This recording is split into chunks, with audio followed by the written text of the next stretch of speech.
Hello, welcome to the Mark Janard Show, the cybersecurity show. In this video, we're going to go over the tinycore Linux, talk about the overview, and probably how to set it up. So without further ado, let's get right into it. We're going dark. So the tinycore Linux is known for its extremely small size, starting at just 11 MB for the core version of 24 MB for the GUI-based tinycore edition, making it one of the lightest Linux distributions available. So it is designed to run entirely in RAM, which ensures fast performance and minimal resource usage, even on older or low-powered hardware. Now, the key features are its modular design, right? Users can add or remove applications and features as needed, offering flexibility for creating custom systems like desktop servers or appliances. The variants, you have the core, the command line only minimal setup. The tinycore includes a graphical desktop environment. You have the Core Plus, which comes with additional applications and tools for easier setup. The latest technology is as goes, right? It's based on Linux kernel 6.6.8 as of version 15 in 2024. It includes modern tools like the GCC 13.2 and glibc 2.38. The use cases, it's ideal for older computers, embedded systems, or users needing a lightweight system. It can be run directly from a live USB or CD without installation. It's suitable for both personal desktops and specialized setups like servers, right? Now, there are some limitations. It's not all good, right?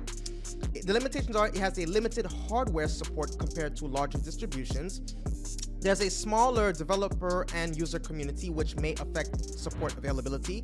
So tinycore Linux continues to be a unique choice for users seeking an ultra lightweight and customizable Linux experience. So to set up, tinycore Linux, you can follow these steps precisely, right? Number one, prepare installation media. Download the tinycore ISO file from the official website.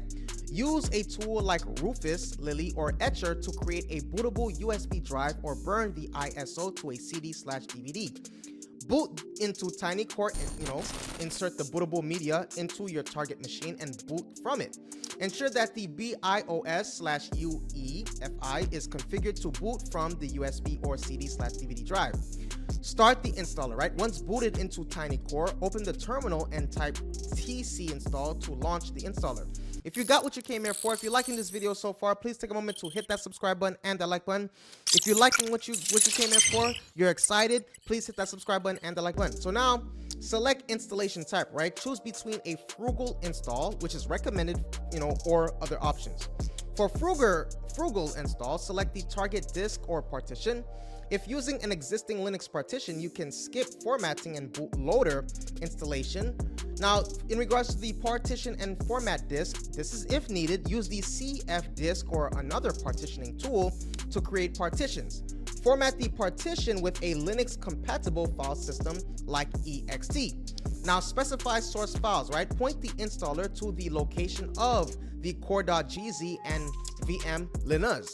These are typically found in the, mnt/sr0/boot/if using the CD/DVD or the, the /mnt/USB/boot for USB installations.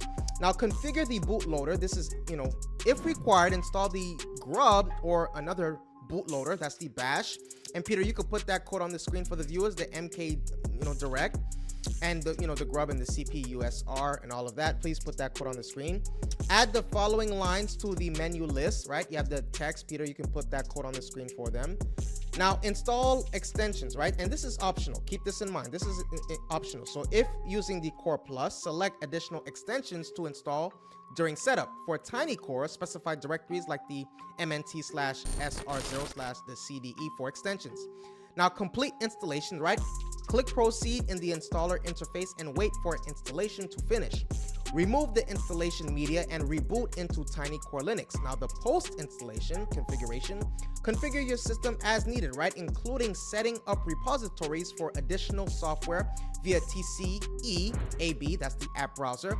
Adjust boot codes in, the xlinux.conf or grub for specific configurations like screen resolution or disabling WBAR icons. So this process ensures a minimal yet functional installation of tinycore Linux tailored to your needs. Please take a moment right now to hit that subscribe button and the like button. If you were educated, if you got what you came here for, if you love this video, hit that subscribe button and the like button. See you in the next video.